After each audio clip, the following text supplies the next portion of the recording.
Hello class 8th, welcome to Zenith guru fundamental. मैं हूं निकी पंडित and हम यहाँ पे कर रहे हैं साइंस का chapter number 10 that is light, mirror and lenses and this is the lecture number 2 and I hope कि आपने लेक्चर नंबर 1 देखा होगा। ठीक है, सो लास्ट टाइम ना हमने mirrors and type of mirrors के बारे में बात की थी, जहां पे हमने स्फेरिकल मिरर के बारे में बात की।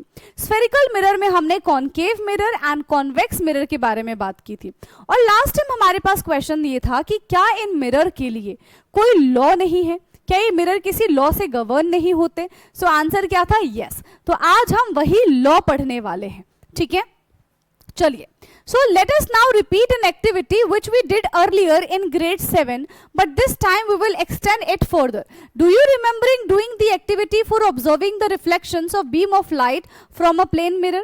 क्या ये चीज याद है आपको? I know कि याद नहीं होंगी, है ना, बट हो सकता है कि आपको याद हो। चलो, दोनों बातें छोड़ दो, अब यहाँ पे जो दिया हुआ है उसको देख लेते हैं। ठीक है, सो हमारे पास यहाँ पे देखो प्लेन मिरर है ना, और यहाँ से हम बीम ऑफ लाइट रिफ्लेक्ट कर रहे हैं। सेंटर पे हमने क्या रख दिया है? यहाँ पे हमने एक ऑब्जेक्ट रख दिया है और ये इससे क्या हो रहा है? पास हो रहा है, इसे टकराएगा और जो टकरा रहा है दैट इज द इंसिडेंट रे और जो इससे पास होकर आ रहा है that is a reflected ray. ठीक है, so activity 10.4, let us experiment. Collect a plane mirror with stand, a torch, a comb और a paper clip to hold the comb. ठीक है, क्या क्या चीजें चाहिए आपको? यहाँ पे मिरर चाहिए, टॉर्च चाहिए, कॉम्ब चाहिए और इसको होल्ड करने के लिए पेपर क्लिप की भी जरूरत पड़ेगी। As you did earlier, make a thin slit by covering all opening of the comb using black paper except for one of the middle। मतलब ये है कि अब इस कॉम्ब को आपको क्या करना है? ब्लैक पेपर से कवर कर देना है और एक छोटा सा पोर्शन आपको छोड़ देना है, उसको ब्लैक कलर से कवर, ये ब्लैक पेपर से कवर नहीं करना। ठीक है, Spread a sheet of white paper on a table. Place the plane mirror upright on it. Table पे आपको क्या करना है? व्हाइट शीट बिछा देनी है और उसी के ऊपर आपको इस तरीके से मिरर रखना है, कॉम्ब रखना है एंड टॉर्च से देखना है कि किस तरीके से रेज हमको नजर आएंगी। ठीक, using a thin slate and torch, obtain a thin beam of light along with paper and adjust to fall upon the mirror as shown in this figure। तो जैसे ही यहाँ पे देखो टॉर्च से हम कॉम पे लाइट लेकर आएंगे तो यहाँ से लाइट जो है वो पास हो जाएगी और सीधा जाके मिरर से टकराएगी। अब मिरर से टकराएगी तो मिरर तो पीछे से ब्लैक है ना, मिरर को हम क्या करते हैं? पीछे से ब्लैक कर देते हैं, सिल्वर ब्लैक पेंट कर देते हैं। क्यों? ताकि लाइट उसके थ्रू पास ना हो जाए। अब उसके पास जगह नहीं है तो क्या करेगा? लाइट को रिफ्लेक्ट कर देगा, वापस भेज देगा। तो यहाँ पे क्या हो रहा है? पहले लाइट गई और उसने क्या किया? लाइट को वापस से यहाँ पे भेज दिया। ठीक है, लाइट को उसने क्या किया बेटा? वापस से भेज दिया। Now we move the slit and torch slightly so that the beam of light falls at the different angle on the mirror. Does the reflect beam of light also shift? क्या बीम ऑफ लाइट भी हमें यहाँ पे shift होते हुए नजर आएगा? अगर हम यहाँ पे क्या चीज शिफ्ट करते हैं बेटा? Different angle on mirror. ठीक है, अलग अलग एंगल पे बनाएंगे तो इंसिडेंट रे अगर अलग है तो ऑफकोर्स रिफ्लेक्टेड रे भी हमें अलग ही नजर आएगी। ठीक है, और ऐसा समझो कि जितना इंसिडेंट रे होता है उतना ही रिफ्लेक्टेड रे होता है। Angle I is equal to angle r, आगे आप पढ़ेंगे इस चीज को। ठीक है, नाउ देखो, make the beam of light fall on the mirror at different angle and observe how the direction of reflected beam change. मतलब ये है कि अगर हमने यहाँ पे मान लो ये हमने प्लेन मिरर लिया और हम यहाँ पे कॉम्ब से जो लाइट है वो पास कर रहे हैं तो ये इधर जाके टकराएगा तो यहाँ पर आएगा। अगर इसने इस पोजीशन को चेंज किया तो उसकी वजह से एंगल भी चेंज होते हुए नजर आएगा। ठीक है, पोजीशन चेंज होगी तो एंगल भी हमको चेंज होते हुए नजर आएगा।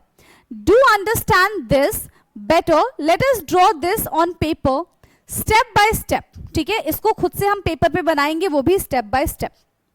बट बिफोर डूइंग दैट, ठीक है, before doing that let us learn how to represent light.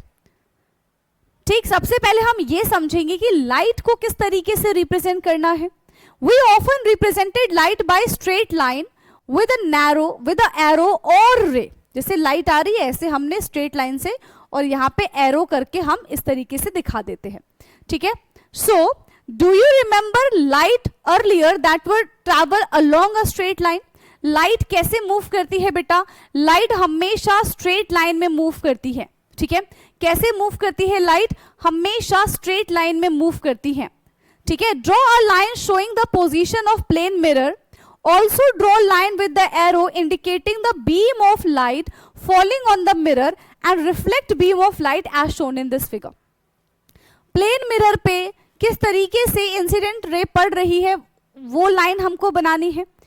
अब जो इंसिडेंट रे प्लेन मिरर पे गई है वो किस तरीके से रिफ्लेक्ट कर रही है, तो वो रिफ्लेक्टिंग रे भी हमको बनाना है, ठीक है। तो इंसिडेंट रे भी हमने बना दिया यहाँ पे और रिफ्लेक्टिंग रेज भी हमने यहाँ पे बना दिया है, right. Now the ray of light that fall on the mirror called incident ray. क्या मतलब? The ray of light that fall on the mirror, mirror पे जो लाइट ऐसे फॉल कर रही है, सोर्स ऑफ लाइट से जो रेज आ रही है मिरर पे, उसको हम क्या बोलते हैं बेटा? उसको हम इंसिडेंट रे बोलेंगे।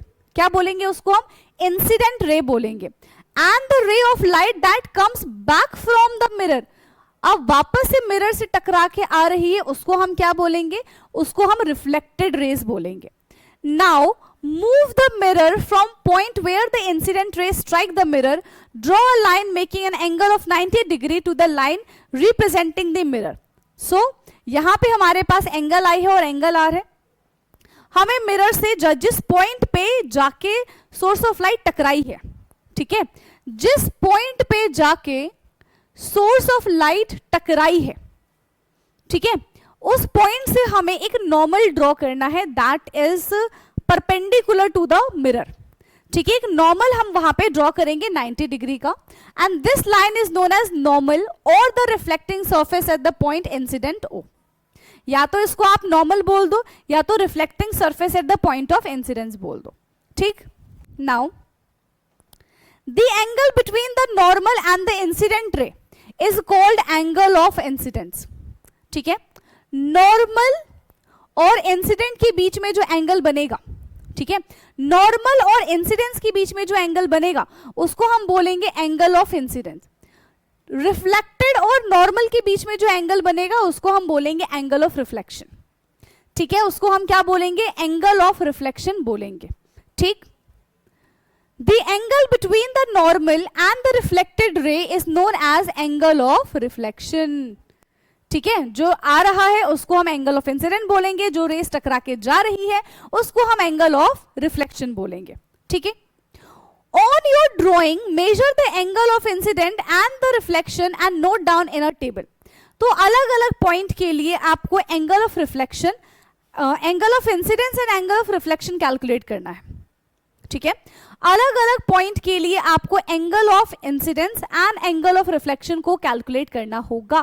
तो कैसे कैलकुलेट करेंगे? किस तरीके से आप इसको कैलकुलेट करेंगे? Repeat the activity several time by changing the angle incident. Her bar angle को चेंज कर दो, हर बार इस तरीके से बीम ऑफ लाइट लेकर आओ कि एंगल हमें चेंज ही मिलेगा।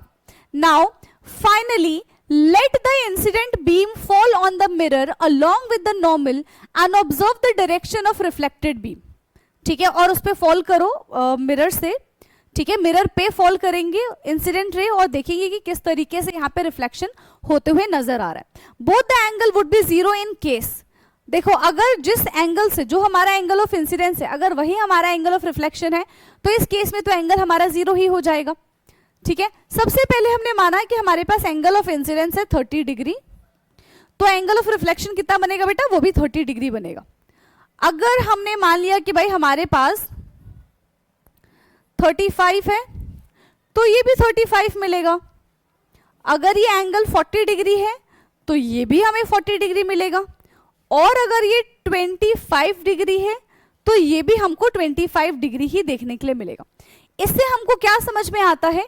इससे हमें यह समझ में आता है कि angle I is equal to angle R, ठीक है।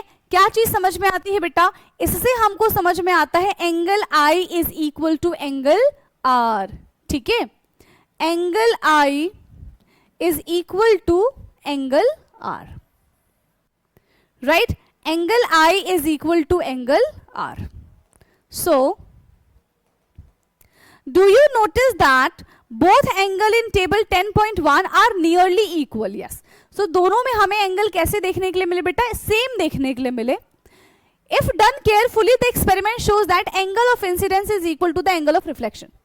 बढ़िया ढंग से अगर एक्टिविटी करोगे तब आपको पता चल जाएगा कि एंगल ऑफ इंसिडेंस जो है, एंगल ऑफ इंसिडेंस जो है वो एंगल ऑफ रिफ्लेक्शन के बराबर होता है. And this is the law of reflection. ये हमारा एक रिफ्लेक्शन का लॉ है. This is the law of reflection कि angle I is equal to angle R. क्या हो जाएगा? Angle I is equal to angle R. Okay, now activity 10.5, let us experiment. So take the same setup as activity 10.4 but place a stiff sheet of the chart paper and flat on a table as such part of its extended beyond the edge of the table. ठीक है, तो अभी दोबारा से हमने यही किया है. हमारे पास कॉम्ब है, ठीक है, उसको क्लैम्प करने के लिए है हमारे पास सोर्सेज ऑफ लाइट और मिरर है. तो इस बार हमने एंगल थोड़ा चेंज किया और यहां से सोर्सेस ऑफ लाइट आई और इसे टकरा के ऐसे सीधा चली गई. ठीक है, इसे टकरा के ऐसे सीधा चली गई. अब अगर हमने पेपर को फोल्ड कर दिया, ठीक है, यहां पे दिख रहा है, देखो लिखा क्या है वो पढ़ लेते हैं एक बार हम. Use the same setup as activity 10.4 but place a stiff sheet of the chart paper flat on a table such as the part of the extended beyond the edge of the table. Shine a beam of light on the mirror. Place on the sheet and observe the reflected beam of extended portion. तो यहाँ पे हमारे पास ये तो normal reflection था, अब हमें इसका एक्सटेंडेड पोर्शन भी चाहिए. So now bend the extended part of the sheet. इसको हमें क्या करना है? बेंड कर देना है. ठीक है, इसको हमें क्या करना है? बेंड कर देना है. Do you still see the reflected beam of light extended portion? क्या अब भी आपको एक्सटेंडेड पोर्शन में बीम ऑफ लाइट नजर आ रही है कि नहीं आ रही है? कब करोगे? जब एक बार खुद से करके देखोगे तो आपको पता चलेगा. एंड आई होप कि आप ये करोगे घर पे, राइट? यकीन कर लूं, ठीक है. So flatten the paper again and observe. तो पहले हमने फोल्ड किया, फिर वापस से उसको ओपन किया, फिर फोल्ड किया, फिर ओपन करके हमें इसको ऑब्जर्व करना है बिल्कुल बढ़िया ढंग से. Now the reflected beam disappear when the sheet is bent but reappear when it is flattened again. अगर हम उसको फोल्ड कर रहे हैं, शिफ्ट कर रहे हैं, तो वो बीम ऑफ लाइट डिसअपियर हो जा रही है, लेकिन वापस से जब हम उसको अनफोल्ड कर रहे हैं तो बीम ऑफ लाइट हमको नजर आ रही है. ठीक है, उस केस में बेटा हमको बीम ऑफ लाइट नजर आ रही है. So this shows that reflected beam lies in the same plane as that of the incident beam. Bending the sheet create a new plane breaking its alignment. तो अगर हम शीट को bend करते हैं तो वो एक अपना नया ही प्लेन बना देगा और जो हमारा पुराना प्लेन है, जो हमारा पुराना, हम ऐसा बोल सकते हैं कि पूरा इंसिडेंट एंड रिफ्लेक्शन है, उसको चेंज कर देगा. ठीक है, the incident ray, the normal and the mirror at the same point incidence and the reflected rays lie in a same plane. मतलब एक ही प्लेन में मिरर भी है, इंसिडेंट रे भी है एंड रिफ्लेक्टेड रे भी है. इन सबको सेम प्लेन में रखा गया है. ठीक है, ये सारे के सारे सेम प्लेन में हैं. सो ये this is the second law. First law क्या था? Angle I is equal to angle r. ठीक है, फर्स्ट लॉ में हमें क्या पता चला था बेटा? Angle I is equal to angle r. और यहां पे हमें क्या पता चला है कि नॉर्मल, इंसिडेंट एंड रिफ्लेक्टेड सारे के सारे एक ही लाइन में, सारे के सारे एक ही प्लेन में लाई करते हैं. ठीक है, चलिए now a step further. So in the two case, even though the direction of incident ray are different, they fall at the same point on the mirror. अगर किसी, यहां पे मिरर की बात करते हैं, ठीक है, अगर इंसिडेंट रे डिफरेंट है तो भी हो सकता है कि वो सेम टाइम पे फॉल करे. And does the difference and does the direction of normal are the same. However, the direction of the reflected ray such that the incident ray, ठीक है, जो रिफ्लेक्टेड रे आ रहा है उसको हम क्या कहते हैं? उसको हम इंसिडेंट रे कहते हैं. ठीक है, जो लाइट, जो सोर्स ऑफ लाइट टकरा के से बाहर जा रही है उसको हम क्या बोलेंगे? उसको हम रिफ्लेक्टेड रेज बोलेंगे. जो आ रही है उसको हम इंसिडेंट रे बोलेंगे. Normal at the point and reflected by all lie in a same plane in both cases. ठीक, अब देखो यहां पे क्या क्या चीजें हैं. हमारे पास मिरर है, सेंटर पे नॉर्मल है, इधर इंसिडेंट। ओके, सो यहाँ पे हमारे पास क्या है, इंसिडेंट। देखो ये मिरर है, इंसिडेंट रे, जितनी एंगल से इंसिडेंट रे आएगी उतनी ही एंगल से हमारा रिफ्लेक्टेड रे यहां से निकल जाएगा, एंड सेंटर पे हम नॉर्मल बना देंगे, ठीक है, इस तरीके से, right. So source of light बेटा कुछ भी हो सकता है, एंड किसी भी एंगल पे ये आके रिफ्लेक्ट कर सकते हैं। Are laws of reflection applicable to spherical mirror also? तो देखो लॉज ऑफ रिफ्लेक्शन बेसिकली सबके लिए एप्लीकेबल होता है, ठीक है। लॉज ऑफ रिफ्लेक्शन जो है वो सबके लिए एप्लीकेबल होता है, ऑल काइंड्स ऑफ मिरर के लिए लॉज ऑफ रिफ्लेक्शन एप्लीकेबल है। So plane and spherical mirror, but if multiple parallel rays fall on the spherical mirror we observe something interesting. एक ही साथ जब बहुत सारे रेज आके फॉल करेंगे तो यहाँ पे हमको कुछ अच्छा देखने के लिए मिलेगा, है ना। वो अच्छा क्या है उसके बारे में जान लेते हैं। सो activity 10.6 late us explore. Collect a plane mirror, a concave mirror, a convex mirror, ठीक है। क्या क्या चीजें लेनी है, प्लेन मिरर लेना है, कॉन्केव मिरर लेना है, एंड कॉन्वेक्स मिरर लेना है। Stand for mirror, a torch, comb and the paper clip to hold the comb upright. ये सारी की सारी चीजें ले लो, ठीक है। कॉम्ब को देखो इस तरीके से क्लैंप से या फिर क्लिप से इस तरीके से उसको अटैच करेंगे, और पहले हमारे पास एक रेस जा रही थी, ठीक है, पहले हमारे पास सिर्फ एक रेस जा रही थी, बट अब यहाँ पे मल्टीपल रेस के बारे में बात की जा रही है। सो यहाँ पे हम देख रहे हैं कि मल्टीपल रेस इस तरीके से जा रही है, तो मल्टीपल रेस यहाँ पे रिफ्लेक्ट होकर आएंगी, but all rays are parallel. सारे के सारे रेस कैसे हैं बेटा, यहाँ पे सारे के सारे रेस यहाँ पे पैरेलल है, ठीक। So use the same setup as activity 10.4 again, but instead of a single slit, leave many opening of the comb uncovered to obtain multiple parallel beams of the light. तो एक opening इस बार हमको नहीं छोड़नी है, इस बार हमको मल्टीपल ओपनिंग छोड़नी है, ताकि जितनी भी रेस जाएं हमें वो देखना है कि किस तरीके से वो रिफ्लेक्ट बैक करेंगी। और उन्होंने देखो कैसे रिफ्लेक्ट किया, जैसे जैसे सारी की सारी रेस गई थी वैसे ही वापस सारी की सारी रेस आ जाएंगी, यानी कि सब के सब पैरेलल गई और पैरेलल वापस आ गई, ठीक। So let the multiple parallel beams of light fall upon the plane mirror, concave mirror and convex mirror one by one. Observe the reflected beam. Is your observation similar to what is shown? Yes, क्या आपने भी यही चीज notice की थी, जहां पे जैसे यहां पे देखने के लिए मिल रहा है, ठीक है। तो प्लेन मिरर में सारी की सारी जो रेज है वो हमको पैरेलल दिखेंगी, लेकिन जो हमारे पास स्फेरिकल मिरर है वहां पे हमें चेंजेस देखने के लिए मिलेगा, ठीक है। जो हमारे पास स्फेरिकल मिरर है वहां पे हमें चेंजेस देखने के लिए मिलेगा। कॉन्केव रेज जो है लास्ट में जाके सारे के सारे कन्वर्ज हो जाते हैं, ठीक है। कॉन्केव में क्या होता है, देखो सारे के सारे यहां पे इस तरीके से कन्वर्ज हो जाते हैं। कॉन्वेक्स वाले में सारे की सारी रेज क्या हो जाएंगी, डाइवर्ज हो जाएंगी, ठीक। सो when multiple parallel beams of light fall upon a plane mirror, the multiple reflected beam are also parallel.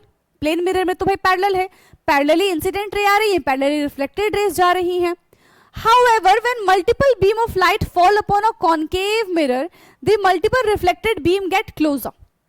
तो जब हम यहाँ पे कॉन्केव मिरर के बारे में बात करते हैं तो सारी की सारी रेस क्या हो जाती है, इस तरीके से क्लोजर आ जाती है, ठीक है। कॉन्केव वाले में वो क्या करती हैं, क्लोजर आ जाती हैं, ठीक है, एक पॉइंट पे आके मीट करेंगी, एंड इसको हम क्या बोलेंगे, कन्वर्ज बोलेंगे, राइट।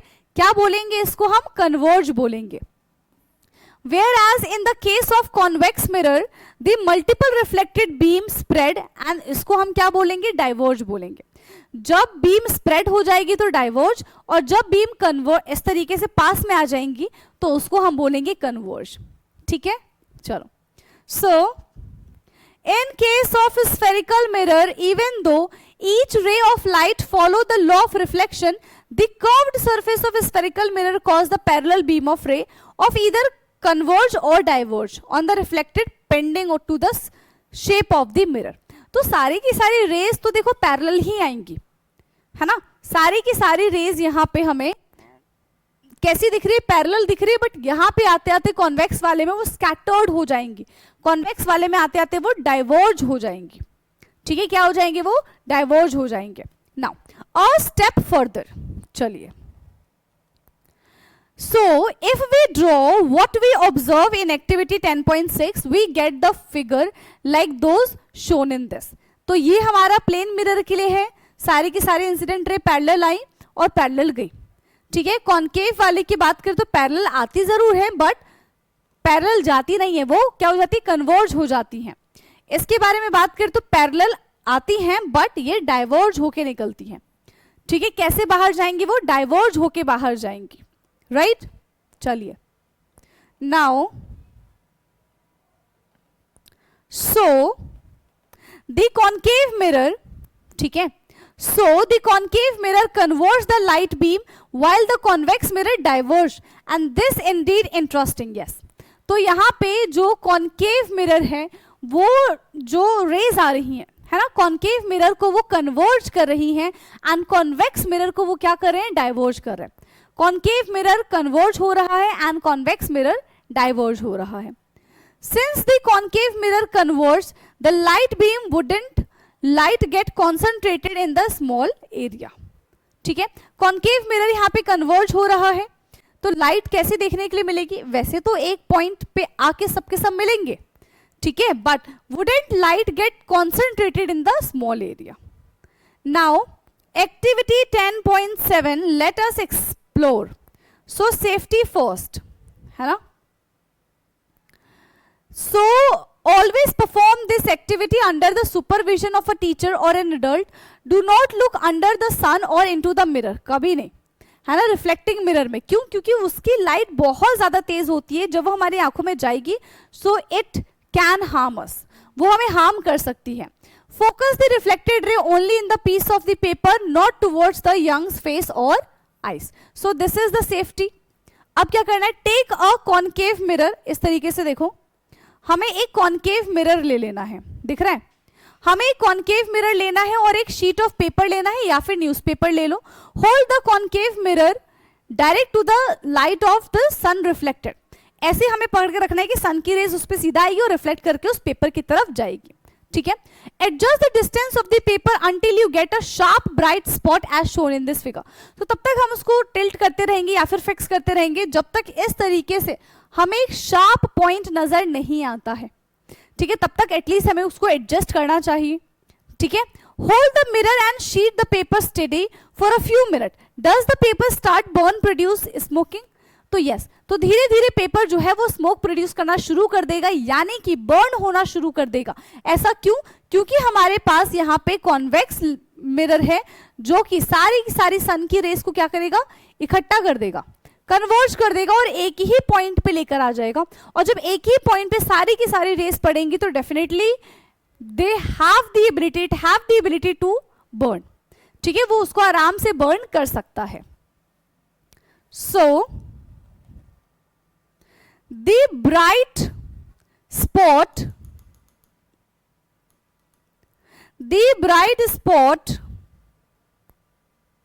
ये सब हो गया।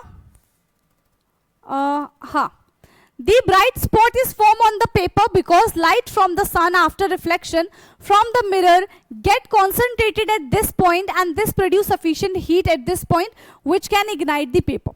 तो पूरा का पूरा जो मिरर है वो लाइट को कॉन्सेंट्रेटेड कर देता है कहाँ पे, उस पेपर पे, जिसकी वजह से उस लाइट की प्रेजेंस में और उस लाइट की वजह से पेपर जो है वो बर्न होना शुरू हो जाता है या फिर वी कैन से कि स्मोक प्रोड्यूस करना शुरू कर देता है, ठीक है।